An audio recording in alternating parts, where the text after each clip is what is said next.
golden crispy eggplant, layers of rich sauce and melted cheese. Let's build the ultimate eggplant parmigiana.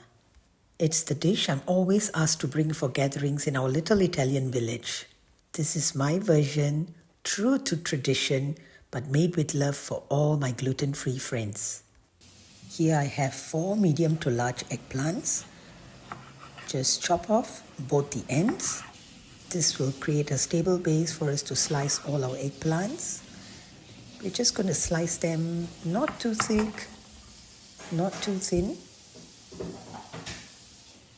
Roughly about 1 centimeter thickness, I guess. Something like this. Now once you're done with all your eggplants, bring a colander with holes over a bowl. We're going to layer our eggplants and salt each layer. Place the first layer and then go with a generous sprinkling of salt and follow up with the second layer and do the same thing. The reason we're adding salt is to draw out the moisture and also the bitterness from the eggplant. Once you're completed with all your slices, cover them with a foil. Give them a gentle press and put something heavy on it.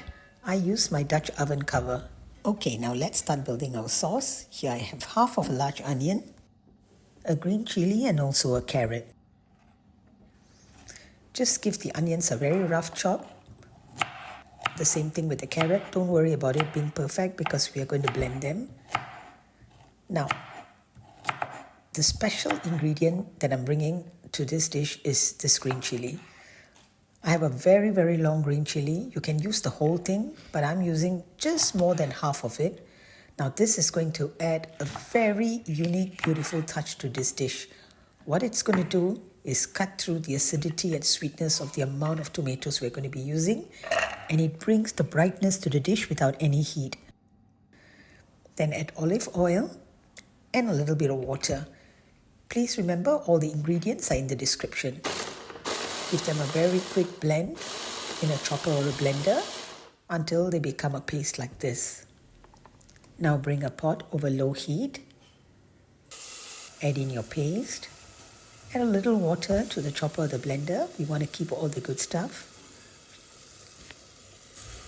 Here we are just going to simmer them on low heat for roughly about 5 to 6 minutes until most of the liquid has evaporated. Then we are going to add 1 can of peeled tomatoes. For my sauce, I'm using 1 can of peeled tomatoes and also a bottle of passata.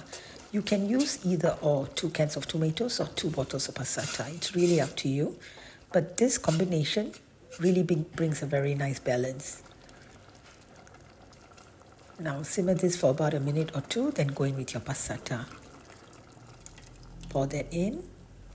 We're using the entire bottle and the entire can. This sauce is just perfect for the amount of eggplants we're going to be using. Add a little water. We want to bring all the goodness of the tomato puree. Now bring them to a gentle simmer for roughly about 2 to 3 minutes. Then go in with a sprinkling of salt and some black pepper.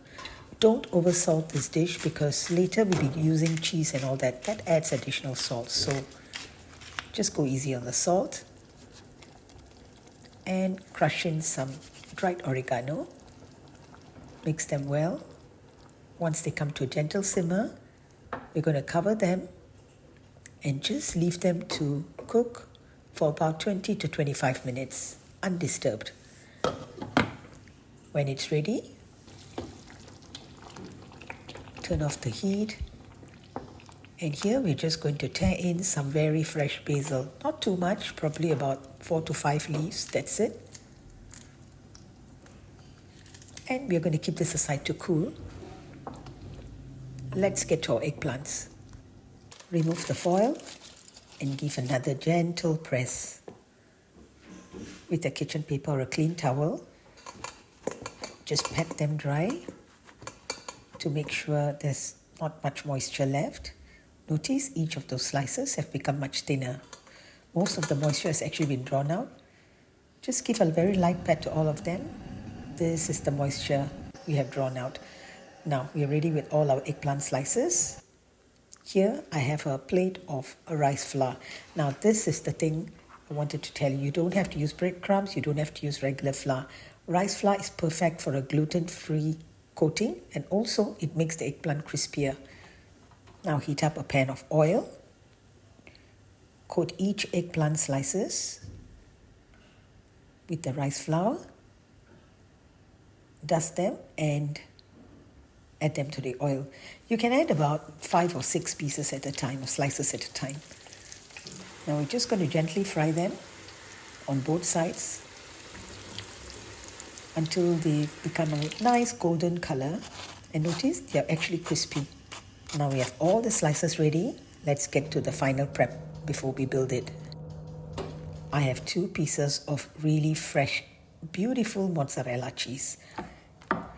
Just slice them and cut them into cubes. Small cubes, uneven cubes will do. Keep them aside, and here I have some pecorino cheese. Now, I'm not using pecorino romano, I'm using pecorino sardo, which is from Sardinia. This pecorino sardo is much creamier and it's less saltier than pecorino romano. It adds a beautiful balance to this parmigiana. For the final 2 layers, I'm also going to go in with grana padano. You can use Parmigiano Reggiano, it's really up to you. But I find this combination really beautiful. Now in a baking pan or a baking dish, add a very thin layer of the sauce. Then we are going to layer each of the eggplant slices, just a very even layer. And we are going to follow up with another thin layer of sauce again.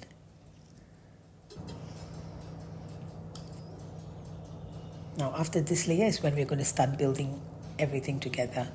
Once you've added this layer of sauce, you're going to go in with some fresh basil. You can tear them in or just add them whole. Then add in some mozzarella cheese. And go in with some pecorino. Remember the grana padano, that cheese is only going to go for the final 2 layers. Some pecorino. And continue to build again with another layer of eggplant. Make sure it's all very even and there's no gap in between. Then the sauce, basil, mozzarella, pecorino again. Continue building all of it. I think we should have about 6 layers of eggplant and about 4 stacks of those cheeses. Now once you've come to the second last step, we're just going to layer our eggplant, your tomato sauce, again with the basil, mozzarella, pecorino, and here, the final layering, we're also going to add in the grana padano. Give a generous serving of both these cheeses.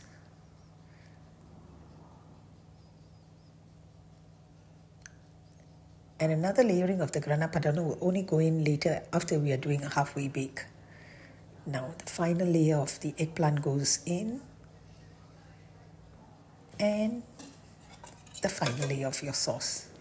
Now this sauce is just perfect for the entire dish, but make sure not to overdo the sauce on each layer. Just a very thin layer is perfect actually.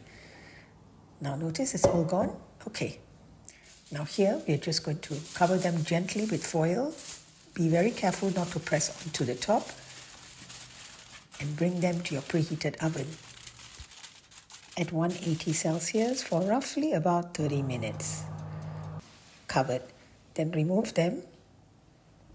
Place your pecorino and the grana padano in the final layer.